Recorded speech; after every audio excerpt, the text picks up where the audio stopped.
İndi 15 yaşdan 20 yaşa qədər olan hamı, bəli, hamınız bu videonu axıra qədər izləyin. Çünki sizə deyəcəyim şeylər gələcəyinizdəki statusunuzu ya qaldıracaq, ya da yerə vuracaq. Orta yolu yoxdur. Əziz dostum, bu yaşlarında sənə ən axırıncı iPhone lazım deyil. Bahalı üst-baş da lazım deyil. Heç kimi özünü sübut etmək üçün pulunu, canını, ən dəyərli şey, zamanını xərcləməyə ümumiyyətlə ehtiyacın da yoxdur. Mən ilk iPhone-umu 21 yaşında almışam. İlk maşınımı 26 yaşında almışam. Bahalı şeyləri bu gün belə məcbur olmadıqca almıram. Amma sən sadəcə sinif yoldaşına, qrup yoldaşına ya da bir qıza bax mən də varam demək üçün həyatının ən məhsuldar illərini yandırırsan. Mən neçə oğlan gördüm ki, aldığı iPhone-un kreditini ödəmək üçün dərsdən çıxıb işə qaçırdı.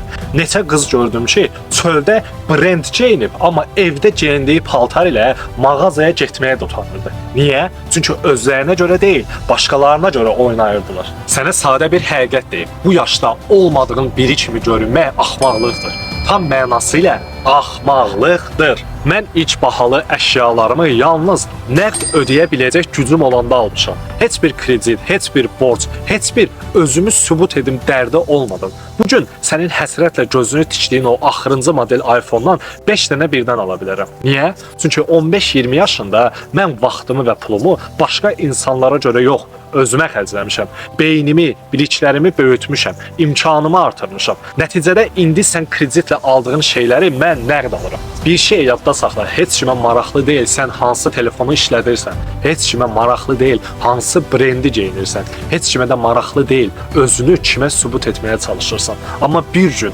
böyüyəndə özünü sübut etmək üçün puça verdiyin vaxtına, puluna, enerjinə geriyə baxıb peşman olacaqsan. Çünki ən qiymətli illərini kim nə düşünər deyə yandırmış olacaqsan. Bu yaşlar bir daha geri qayıtmır. Düz dəyərləndir. Özünə sərmayə qoy, kiməsə yox, özünə qalib gəl. Yoxsa bu dediklərimi 25 yaşında başa düşüb, 30 yaşında peşman olub, 40 yaşında isə nəticəsini yaşayacaqsan. Seçim sənindir. Özünü başqalarına göstərmək istəyirsən, yoxsa özünü uğurlu gələcəyinə hazırlamaq istəyirsən, bu videodan sonra ya oyanacaqsan, ya da axına qapılıb gedəcəksən. Hər ikisinin nəticəsinə də yalnız sən cavabdeysən.